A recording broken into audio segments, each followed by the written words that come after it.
cambio, la gestión del cambio va de la mano con el liderazgo. Son dos temas muy confiables, muy recurrentes y que van muy de la mano.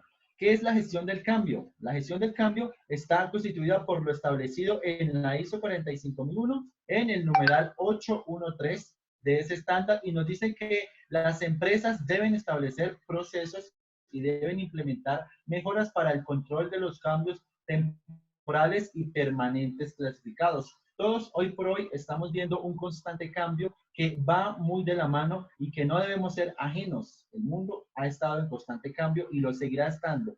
Como lo han dicho los ponentes a través de las diferentes conferencias, el mundo ya no es como el de antes. Cada vez debemos nosotros que adecuarnos a cada una de esas ponencias. Entonces, teniendo en cuenta también, y para poner en contexto, la norma ISO 45001, en su capítulo número 5, nos habla sobre el liderazgo y la participación de los colaboradores. Debemos unir estos dos lazos, el de gestión del cambio y el del liderazgo de los trabajadores. Son dos conceptos que van muy de la mano y debemos aplicarlos. Por eso es importante que empecemos a revisarnos cómo estamos ejerciendo nuestro liderazgo, cómo vamos a propiciar la participación de los trabajadores y hacer cumplir esos protocolos de bioseguridad que sí o sí ya es una realidad y debemos empezar a implementarlos.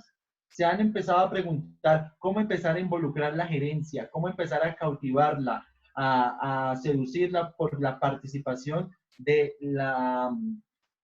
el involucramiento en seguridad y salud en el trabajo. Anteriormente ya los sistemas ya no son de papel, ya no necesitamos quedarnos solamente en el papel, sino empezar a pasar en la acción, para empezar a ejecutar acciones que empiecen a mostrar ese liderazgo visible, pero no solo el liderazgo visible, un liderazgo que los demás compañeros vean, sino un liderazgo transformador, que pueda empezar a cambiar esas actitudes y esas acciones que empezamos a generar. Como le decía Denis, Albert Einstein decía, si quieres resultados distintos, no hagas siempre lo mismo. A veces nosotros tenemos los mismos resultados y porque actuamos de la misma manera. Entonces, debemos empezar a cambiar. Y mi mensaje o el objetivo del día de hoy es dejarles un mensaje de empoderamiento a cada uno de ustedes. ¿Para qué? Para que empiecen a ejercer un liderazgo productivo basado en el ejemplo al interior de cada una de las empresas, que por medio de nuestro ejemplo y por medio de ese liderazgo el cual empezamos a ejercer, podamos empezar a cautivar y a seducir a cada uno de nuestros trabajadores para que sigan y hagan las cosas como nosotros. Entonces, ¿qué es el liderazgo? De liderazgo hemos encontrado muchos resultados, hemos encontrado alrededor de 7.520.000 resultados. Si ustedes ahorita en este momento hacen el ejercicio, ¿qué es liderazgo? En Google van a salir esas definiciones, alrededor casi 8 millones de definiciones y podemos ver innumerables artículos, innumerables ponencias que muy buenas personas han publicado y han realizado. Entonces, hay más de 30.000 artículos y 350 definiciones diferentes. Yo me apego a este espectacular libro que se llama Líderes de Impacto, el cual tengo acá en este momento, es del doctor Roberto Rabuí. Y él dice, ¿qué es la influencia interpersonal ejercida en una situación dirigida a través de un proceso de comunicación humana? La comunicación humana, en primer medida, es fundamental para empezar a ejercer un liderazgo y diferenciarse del jefe, quien da órdenes, hacia la consecución de uno o diversos objetivos específicos. Esta definición fue desde 1993 y es la que más me gusta y más se adapta a la definición y al ejercicio que quiero empezar a lograr el día de hoy. Empezar a establecer esa condición humana y esa comunicación interpersonal basado en la experiencia. Entonces, esa definición la encontramos también en el libro Líderes de Impacto, que al final les voy a dejar un reto para que lo empecemos a leer. ¿Listo? A veces nosotros cuando estamos ejerciendo un liderazgo y muchos de los líderes que asumen su posición como líderes, pero no reconocen normalmente cómo ejercen su liderazgo. A veces nosotros ejercemos un liderazgo y vemos solamente esta punta del iceberg, que ya en el siguiente bloque nuestro amigo Elio Pimentel tiene mucha más experiencia en el tema del iceberg. Entonces, nosotros desde el liderazgo lo ejercemos desde esta manera. Y ahí es donde quiero que empecemos a cambiar esos conceptos y esos pensamientos. A veces normalmente nosotros pensamos que estamos haciendo las cosas bien y es ahí donde debemos empezar a cambiar, desde nuestros pensamientos, desde la modalidad en la cual nosotros vemos y dirigimos toda la organización. ¿Cómo empezar? A veces nosotros llegamos a nuestra oficina, los líderes de seguridad y salud en el trabajo, y estamos en una empresa de pronto de manufactura.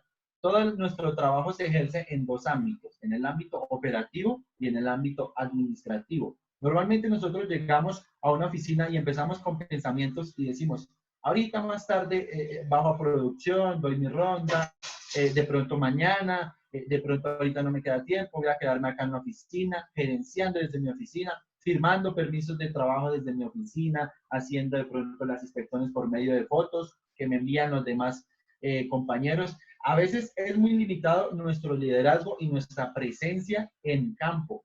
Y es allí donde radica el primer mayor problema, que los trabajadores a veces no nos conocen a nosotros. Nosotros no conocemos a veces en ocasiones el nombre de los trabajadores porque no estamos involucrados.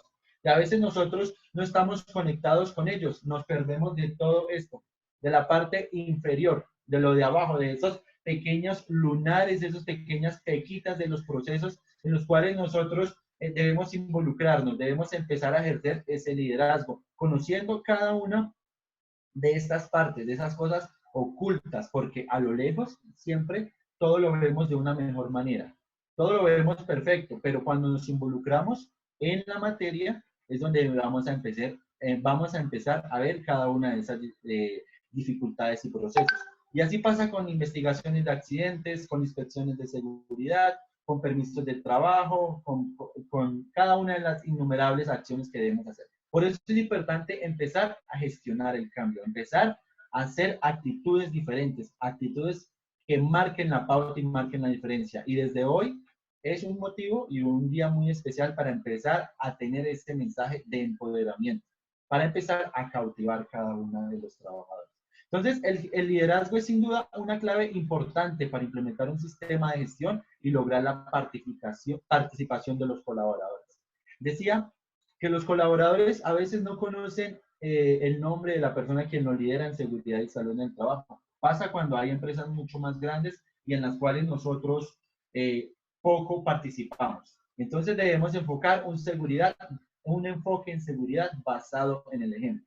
Basado en el ejemplo como un valor, no como una conducta, porque las conductas cambian. Las conductas hoy por hoy nos comportamos de una manera, mañana nos vamos a comportar de otra manera y pasado mañana ya cuando tengamos confianza nos comportamos de otra manera diferente. Por eso debemos arraigarlo como un hábito y como un valor, algo que está intrínsecamente en cada uno de nosotros y empezamos a enfocarnos de una manera diferente. Cambiemos el chip de estar solamente sentados en nuestra oficina y hablando. Empezamos a fortalecer las relaciones interpersonales, el ser, el ponernos en los zapatos de. A veces nosotros estamos carentes de ponernos en los zapatos más y entender el porqué de la actuación de esta persona o entender el porqué de su reacción ante las diferentes acciones. Conocer de primera mano cada una de las necesidades de los trabajadores. Al involucrarnos y al estar en cada una de esas actividades, vamos a conocer cuáles son esas actitudes o esas necesidades que tiene el trabajador. Y tal vez podamos algún defecto o algún aspecto por mejorar, pero no debemos hacérselo conocer de una manera negativa. Debemos retroalimentarlos positivamente. Cuando vayamos a hacer una inspección no visual, podemos hacer una retroalimentación y podemos encontrar innumerables cosas positivas y aspectos por mejorar. Y es ahí donde debemos empezar a fortalecer positivamente al trabajador. De tal manera que se cree un buen espacio de diálogo, un buen espacio propicio para que esa persona no me vaya a contestar a mí de una manera inadecuada,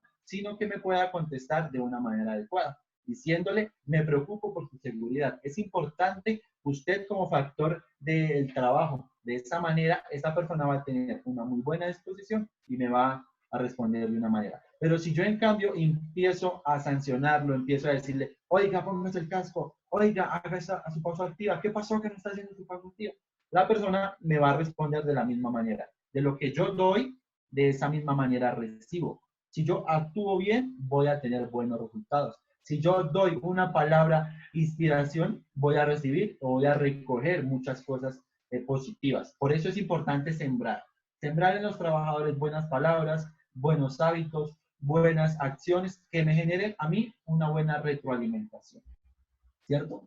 Entonces, ¿cuáles son las claves para potenciar ese liderazgo? Primero, evaluarnos a nosotros mismos. En este momento quiero que ustedes empiecen a pensar cómo han ejercido su trabajo, cómo han ejercido ese liderazgo en cada una de sus organizaciones. Si somos de los que de primera manera llegamos y hacemos la charla de los 5 minutos con nuestro personal operativo, o si somos por el contrario de los que llegamos a la oficina, nos sentamos, nos tomamos el café, dialogamos con los trabajadores, o nos quedamos nosotros ahí en la oficina liderando. Y lo digo porque en una de unas épocas de mi vida me pasó a mí. Yo tuve que evaluarme y tuve que empezar a decir cómo estoy empezando a ejercer ese liderazgo. Yo antes trabajaba en una empresa administrativa que de una u otra manera tenía cierta parte operativa y era muy poco lo que yo me involucraba en ellos. Y en muchos casos el concepto que siempre se maneja en el área operativa al empezar a cambiar ese chip es que los trabajadores inclusive tenían una mala percepción de la seguridad y salud en el trabajo y lo veían como una imposición, como aquel policía que estaba encima allá azotando y diciéndole detrás, póngase sus tapabocas, póngase sus guantes, haga sus pausas activas y eso genera una indisposición de parte de los trabajadores. Entonces, por eso, antes de imponerla, es empezar a cautivarlos. ¿Cómo cautivarlos? Siendo yo el primero que hago mi pausa activa, el que sin decirle a los demás compañeros hagan su pausa, yo me levanto, hago mis ejercicios y de esa manera los trabajadores y los demás compañeros van a empezar a seguir esa conducta.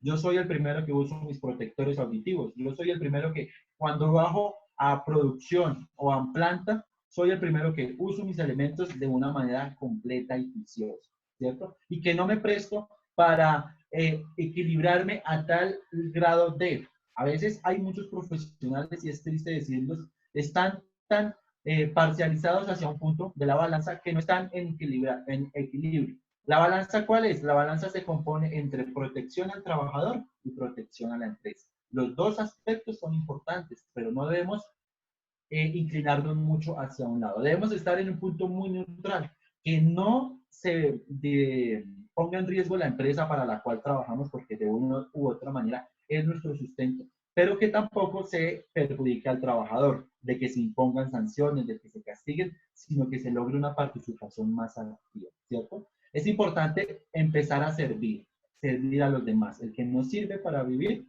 el que no vive para servir, no sirve para vivir. Por eso es importante empezar a servirles a cada uno de ellos.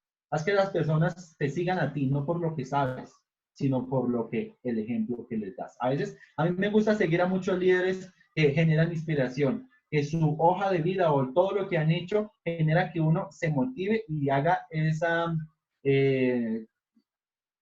inspiración para poderlo seguir. Por eso es importante empezar a hacerlo.